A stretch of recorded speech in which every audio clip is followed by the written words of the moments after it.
जय हिंद दोस्तों, मैं निधि बेन चौहान। आज हम करेंगे चैप्टर फर्स्ट का क्वेश्चन थर्ड का पार्ट 7। तो चलिए सबसे पहले क्वेश्चन रीड करते हैं। राम, रहीम और ईसु एक साझेदारी पेढ़ी के भागीदार हैं। 3 भागीदार हैं यहाँ पर।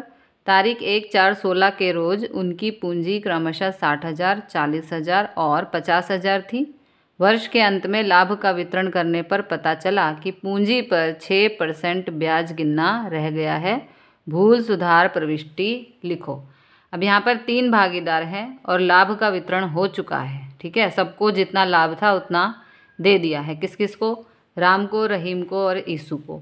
लेकिन लाभ वितरण करने के बाद पता चला कि पूंजी पर 6% ब्याज गिनना रह गया है। ओके, लाभ का वितरण कर दिया, सब कुछ खत्म हो चुका है, लेकिन उसके बाद में हमें याद आया कि अरे पूंजी पर तो 6% ब्याज गिनना रह गया, ये तो गलती हो गई। तो अब उसकी हमें भूल सुधार करनी है।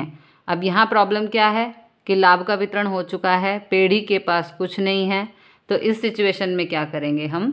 पहले हम पूंजी का सबका 6% निकालते हैं। इस तरह से फॉर्म बनाएंगे। विवरण: राम, रहीम, ईसु 3 भागीदार हैं और यहाँ पर कुल। तो पूंजी पर 6% की दर से ब्याज। 60,000 का 6% 3600 राम के खाने में। 40,000 का 6% 2400 रहीम के खाने में। और 50,000 का 6% 3,000 ईसु के खाने में। और कुल हो गया 9,000। ठीक है, अब यहाँ पे घटाएंगे समान हिस्से में बांटने पर। अब यहाँ पर कोई प्रमाण नहीं दिया गया है कि नफ़ा नुकसान का प्रमाण क्या है। तो जब प्रमाण ना दिया गया हो तो बराबर हिस्सों में बांटते हैं। तो यहाँ पर कुल 9,000 है, तो 9,000 के 3 हिस्से कर दो। 9,000 के 3 हिस्से होंगे 3,000, 3,000 और 3,000। ये हम वापस ले रहे हैं पेढ़ी से। ठीक है, अब यहाँ पे राम को 3600 देने थे लेकिन दिए गए 3,000, है ना। तो अब उसको 600 रुपये और देने पड़ेंगे। रहीम को 2400 देने थे लेकिन उसको दिए 3,000, तो ज़्यादा चले गए, तो 600 रुपये रहीम से हम वापस लेंगे। ईसु को 3,000 दिए और 3,000 ही बनते हैं, तो उससे कुछ ना लेना है और ना देना है, उसका हिसाब किताब बराबर हो गया। राम को 3600 रुपये देने थे लेकिन दिए 3,000, तो 600 रुपये उसको और देंगे। यानी साझेदार को जब कुछ मिले तो उसके खाते में जमा होगा। और यहाँ रहीम के 2400 बनते थे लेकिन उसको दिए 3,000, तो उससे 600 रुपये वापस लेंगे। तो जब वापस लेंगे तो वो खाते में उधार होगा। ओके, तो रहीम के खाते 600 उधार किया जाएगा। पहले हमेशा उधार लिखते हैं। ओके, जब हम भूल सुधार प्रविष्टि लिखते हैं तो पहले उधार लिखते हैं और फिर जमा लिखते हैं। तो रहीम के खाते 600 उधार और राम के खाते 600 जमा किया जाएगा। जिसका जितना कम था उसको उतना दिया जाएगा और जिसका जितना ज़्यादा चला गया था उससे वो वापस लिया जाएगा। ओके, तो रहीम के पूंजी के चालू खाता उधार 600, राम के पूंजी के चालू खाता का जमा 600। ओके, तो विवरण: पूंजी पर 6% ब्याज गिनना रह गया, उसकी भूल सुधार प्रविष्टि। ओके, तो इसके लिए स्पष्टता भी यहाँ पर दी गई है, उसको भी हम पढ़ लेते हैं एक बारी। पूंजी पर कुल ब्याज 9,000 चुकाने योग्य होता है, इसलिए, है ना, 9,000 ही हुआ था ना हमारा। ठीक है, सबका जब हमने 6% निकाला तो 9,000 हुआ। इसलिए 9,000 जितनी रकम साझेदारों के पूंजी खाते कम करनी पड़ेगी। देखो यहाँ हमने कम की, है ना, -3,000, -3,000 और -3,000, जो उनके लाभ हानि के प्रमाण में उधार की जाएगी। तो लाभ हानि का प्रमाण दिया गया न होने से, ठीक है ना, यहाँ पे लाभ हानि का प्रमाण हमें नहीं दिया गया है। समान हिस्से से रकम उधार की जाएगी। तो देखो समान हिस्से से हमने उधार की, माइनस की ना समान हिस्से से, 3,000, 3,000 और 3,000। उसके बाद राम के 3600 बनेंगे तो उससे 600 रुपये और दिए जाएंगे, जमा हो गया। रहीम के 2400 बनते हैं तो उससे 600 रुपये वापस लिए जाएंगे। ईसु का 0 हो गया। ठीक है, 3,000 ही दिए थे और 3,000 ही देने थे, तो ईसु को ना देना है और ना उससे लेना है। ओके, ईसु की कहानी खत्म। अगला क्वेश्चन, क्वेश्चन नंबर 8 हम करेंगे। अब सबसे पहले रीड द क्वेश्चन। लता, गीता और प्रवीणा एक साझेदारी पेढ़ी के साझेदार हैं। लाभ का वितरण करने पर पता चला कि आहरण पर ब्याज क्रमशः 2700, 1200 और 1500 गिनना रह गया है। तो भूल सुधार प्रविष्टि लिखो। उन्होंने आहरण किया, तीनों ने कितना किया देखो, लता ने 2700, गीता ने 1200 और प्रवीणा ने 1500। तो वो गिनना हमारा रह गया, उसकी भूल सुधार प्रविष्टि हमें लिखनी है। तो कैसे लिखेंगे? सबसे पहले ऐसा फॉर्म बनाएंगे, विवरण लता, गीता, प्रवीणा और कुल। तो आहरण पर ब्याज जितना कुल लाभ में कितना ब्याज है देखो। सबसे पहले आहरण पर ब्याज 1800, 1800 और 1800। तो पहले हम यहाँ पे करेंगे, देखो तीनों का आहरण पर ब्याज 2700, लता का, गीता का 1200 और प्रवीणा का 1500, तीनों का टोटल है ना। आहरण पर कुल ब्याज 5400, 2700, 12 और 1500 के कारण पेढ़ी का लाभ बढ़ेगा।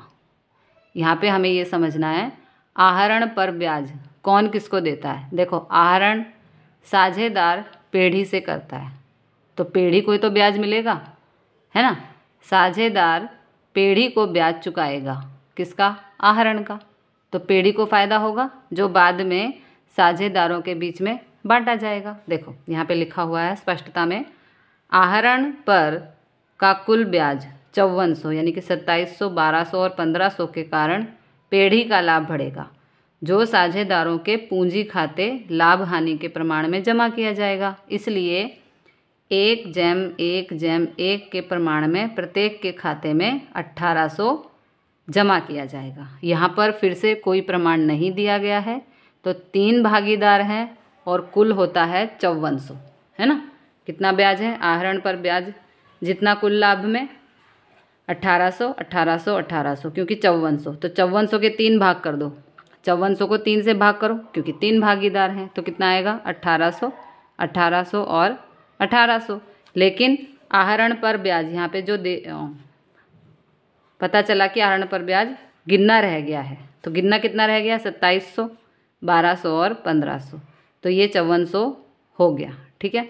अब अंतर की राशि से पूंजी खाते पर असर होना चाहिए 1800, लेकिन यहाँ पे आ रहा है लता का 2700, तो 2700 में से 1800 को माइनस करेंगे तो -900 उधार लता के हो गए उधार, यानी कि लता अभी पेढ़ी को चुकाएगी कितने रुपए? 900 रुपये। गीता के 1800 रुपये, लेकिन आहरण पर ब्याज उसका है 1200 रुपये, उसको तो 1200 ही देने हैं।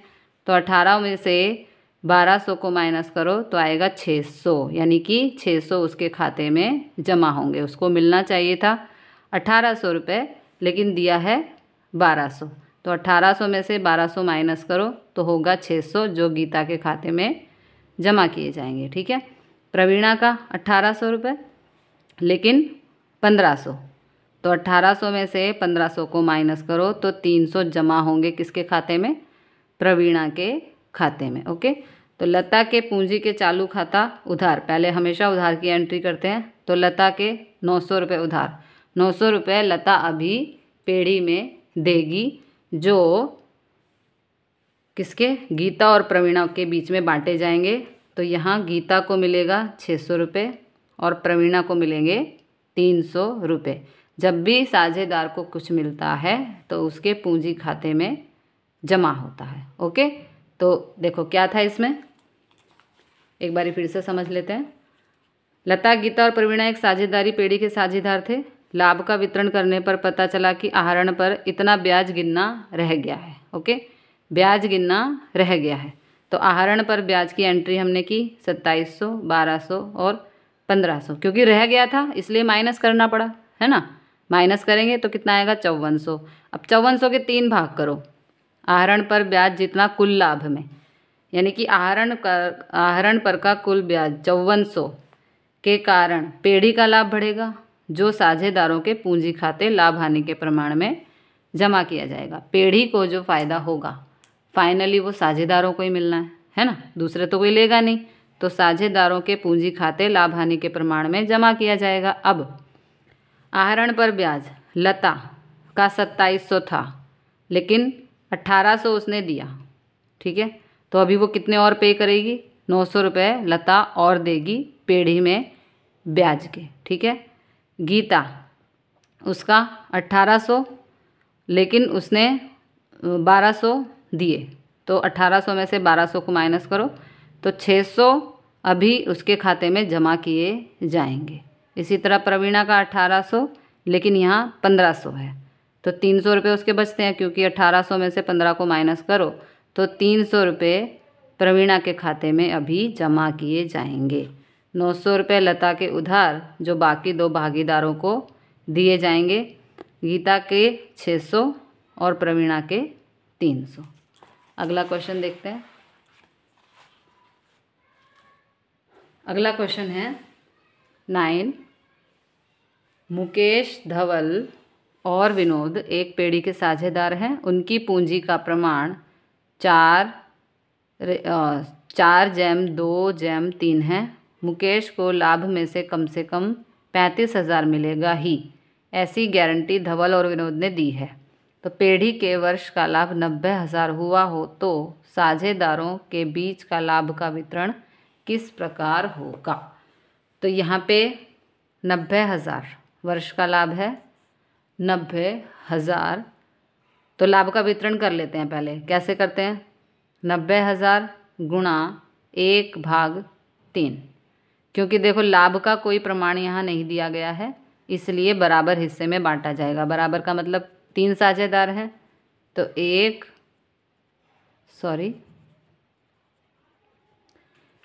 जैम 1, क्योंकि यहाँ लाभ का प्रमाण हमको नहीं दिया गया है, तो 1 और सबका टोटल नीचे 3 है ना। तो 90,000 गुणा 1/3 30,000, 90,000 गुणा 1/3 30,000 धवल का। विनोद 90,000 गुणा 1/3 यानी कि 30,000, ठीक है। तो सबको कितने मिलेंगे, मुकेश को 30,000 मिलेंगे, धवल को 30,000 मिलेंगे और विनोद को भी 30,000 मिलेंगे, ठीक है।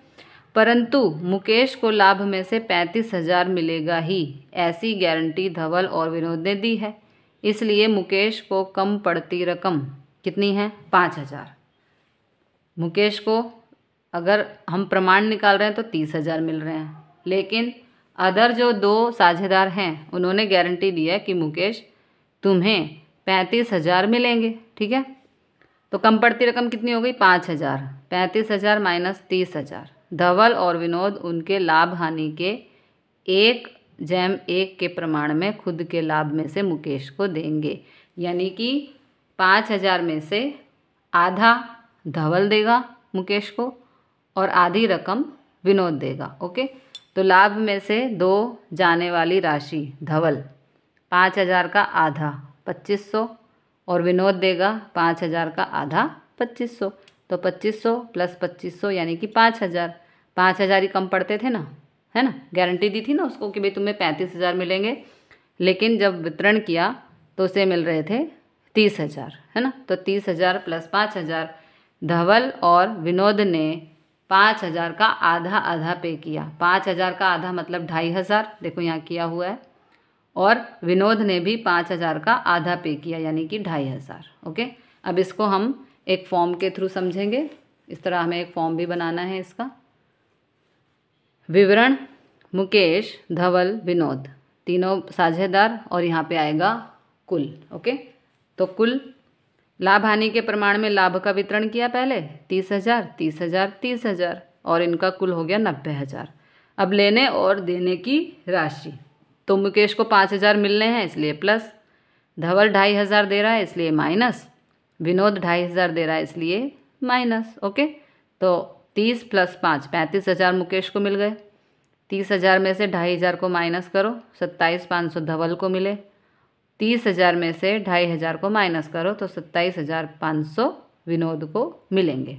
इसमें स्पष्टता दी गई है, उसे भी पढ़ लेते हैं एक बारी। क्या है स्पष्टता?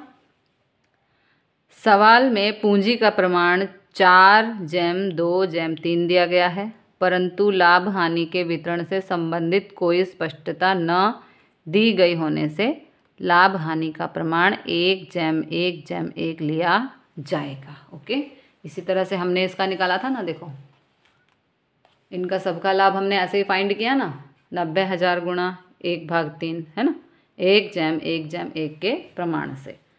क्वेश्चन नंबर 10 देख लेते हैं। रघुवीर की अंतिम पूंजी 80,000 है, जिसमें चालू वर्ष का आहरण 12,500 तथा लाभ के 17,800 की असर दी गई है। प्रारंभिक पूंजी पर वार्षिक 6% की दर से कितना ब्याज होगा? तो यहाँ पे पूंजी पर ब्याज की गणना प्रारंभ की पूंजी पर होती है। ओके, पूंजी पर जब हम ब्याज काउंट करते हैं तो हमेशा प्रारंभ की पूंजी होनी चाहिए। सवाल में अंतिम पूंजी दी गई है, मतलब कि यहाँ पर हमें प्रारंभ की पूंजी नहीं दी है। ओके, जिस पर से सर्वप्रथम प्रारंभिक पूंजी को ज्ञात किया जाएगा। सबसे पहले हमें यहाँ पे सम को सॉल्व करने के लिए प्रारंभिक पूंजी की आवश्यकता है। तो प्रारंभिक पूंजी कैसे निकालते हैं? देखो, प्रारंभिक पूंजी बराबर अंतिम पूंजी प्लस आहरण माइनस लाभ। अंतिम पूंजी क्या है यहाँ पर? 80,000, आहरण है 12,500 और लाभ है 17,800। ठीक है, सभी इक्वेशंस यहाँ पे दी हुई हैं, तो उनकी मदद से हमें प्रारंभिक पूंजी ज्ञात करनी है। ओके, तो अंतिम पूंजी में प्लस करो आहरण 80,000 प्लस 12,500, आंसर आएगा 92,500। अब इसमें से माइनस करो लाभ को, लाभ कितना है? 17,800। तो 92,500 में से 17,800 को माइनस करो तो 74,700। ये है हमारी प्रारंभिक पूंजी। अब हमें बताना है इस पर ब्याज, जो कि बोला गया है 6%। ओके, प्रारंभिक पूंजी आ चुकी है, अब इस पर हमें 6% का ब्याज देना है।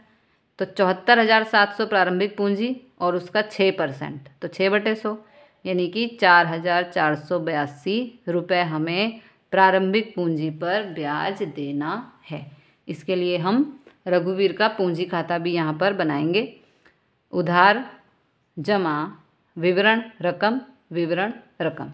ओके, तो शेष आगे लाए यानी कि प्रारंभिक बाकी कितनी आई है? 74,700, जो कि हम लिखते हैं जमा साइड। ओके, लाभ हानि खाता, लाभ कितना हुआ है? लाभ हमेशा साझेदार के खाते में जमा होता है। ठीक है, साझेदार को जब भी कुछ मिलेगा तो उसके खाते में जमा होगा, यानी जमा साइड लिखा जाएगा।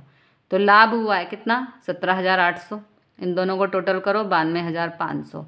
फिर उसने आहरण किया है, तो आहरण हमेशा उधार साइड होता है। आहरण कितना किया है? 12,500। ओके, उधार साइड लिखेंगे। अब 74,700 और 17,800 को टोटल करो 92,500। ओके, 92,500 यहाँ लिखना है, 92,500 उधार साइड लिखना है। अब 92,500 में से 12,500 को माइनस करो तो आंसर आएगा 80,000, जो है हमारी शेष आगे ले गए यानी कि अंतिम बाकी। ओके, यहाँ लिखते हैं प्रारंभिक बाकी और यहाँ लिखते हैं अंतिम बाकी। ओके, अगला क्वेश्चन देखते हैं। Question number 11।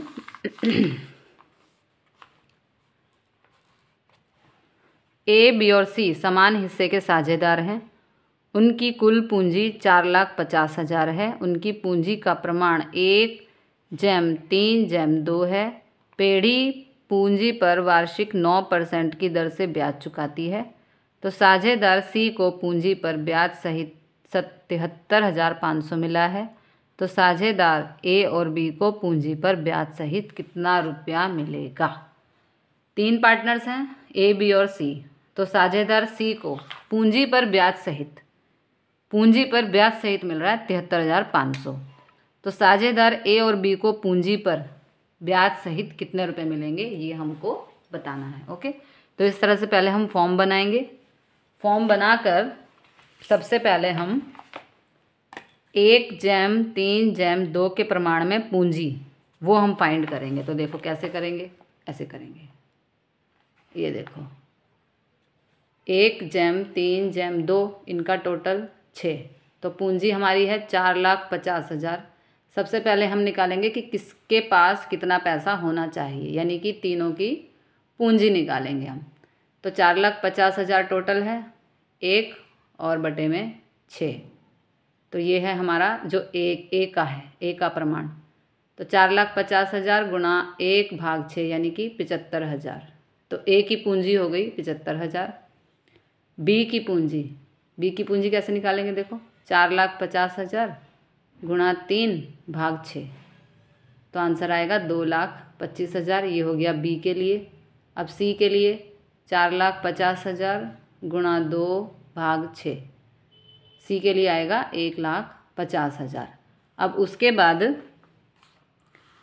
9% की दर से ब्याज, जो पूंजी आई है उसके ऊपर 9% की ब्याज से दर से ब्याज। ये देखो पूंजी आई है 75,000, 75,000 का 9% यानी कि 6,750। 2,25,000 का 9% यानी कि 20,250 और 1,50,000 का 9% यानी कि 13,500। ओके, तो अब इसे हम लिखेंगे कैसे, देखो फॉर्म बनाएंगे। विवरण ABC, तो 1/3/2 के प्रमाण में पूंजी निकाली हमने 75,000 ए की, बी की 2,25,000 और सी की 1,50,000। 9% की दर से पूंजी पर ब्याज, 75,000 का 9% 6,750, 2,25,000 का 9% 20,250 और 1,50,000 का 9% 13,500। ओके, अब वितरण पात्र लाभ हमें ढूंढना है पहले तो कैसे ढूंढेंगे, देखो ये तो यहाँ सॉल्व किया हुआ है इसलिए 60-60-60 आपको पता लगा, लेकिन ये 60 आया कैसे, देखो कैसे आया। सी के लिए दिया है कि भाई सी को पूंजी पर ब्याज सहित 73,500 रुपये मिलेंगे। ठीक है, तो ये ब्याज है ना, 13,500 ब्याज है। तो यहाँ पे अगर हम टोटल लिख दें 73,500, क्यों, क्योंकि सी को पूंजी पर ब्याज सहित 73,500 मिल रहे हैं। 73,500 रुपये उसको मिलेंगे ब्याज के साथ। तो 73,500 में से 13,500 को माइनस करें तो हमें मिलेगा वितरण पात्र लाभ। ओके, टोटल में से हम ब्याज को घटा दें तो हमें क्या मिलेगा, वितरण पात्र लाभ। तो 73,500 में से 13,500 को माइनस करो तो हमें मिलेगा वितरण पात्र लाभ 60,000। ठीक है, अब यहाँ पे लाभ का प्रमाण नहीं दिया गया है इसलिए तीनों भागीदारों को बराबर लाभ मिलेगा, यानी कि सी को 60,000, बी को 60,000 और ए को भी 60,000। ओके, अब देखो इन दोनों का टोटल करो, क्योंकि उसने पूछा है कि ए और बी को पूंजी पर ब्याज सहित कितना रुपया मिलेगा, तो इतना मिलेगा। देखो ये लाभ और ये 9% ब्याज, तो इन दोनों का टोटल कर दो। 20,250 प्लस 60,000 80,250, 6,750 प्लस 60,000 ये लाभ और ये ब्याज 66,750। ओके, अब इसकी पूंजी पर ब्याज सहित ए को कुल 66,750 और बी को कुल 80,250 प्राप्त होगा। स्पष्टता, सी को पूंजी पर ब्याज सहित 73,500 प्राप्त हुआ है। सी को लाभ पेटे 60,000, 73,500 माइनस 13,500 प्राप्त हुआ है। ओके, कैसे किया हमने, पहले सबकी पूंजी फाइंड की। ठीक है, 4,50,000 कुल पूंजी थी, तो 1/3/2 के प्रमाण में सबसे पहले पूंजी फाइंड की। ए की 75,000, बी की 2,25,000, सी की 1,50,000। फिर 9% की दर से पूंजी पर ब्याज निकाला, तो 6,750, 20,250, 13,500। अब सी को 73,500 टोटल मिल रहे हैं, किसके साथ, पूंजी पर ब्याज सहित। ठीक है, पूंजी पर ब्याज सहित और लाभ भी मिल रहा है, तो इसलिए 73,500 में से हमने ब्याज को घटा दिया तो हमें मिला 60,000 जो कि है लाभ। अब यहाँ पे लाभ का कोई प्रमाण नहीं दिया गया इसलिए तीनों को बराबर लाभ मिलेगा, यानी कि ए बी सी को 60,000, 60,000 और 60,000 ब्याज मिलेगा। ओके, तो मिलते हैं अगले क्वेश्चन के साथ अगली वीडियो में। जय हिंद, जय भारत।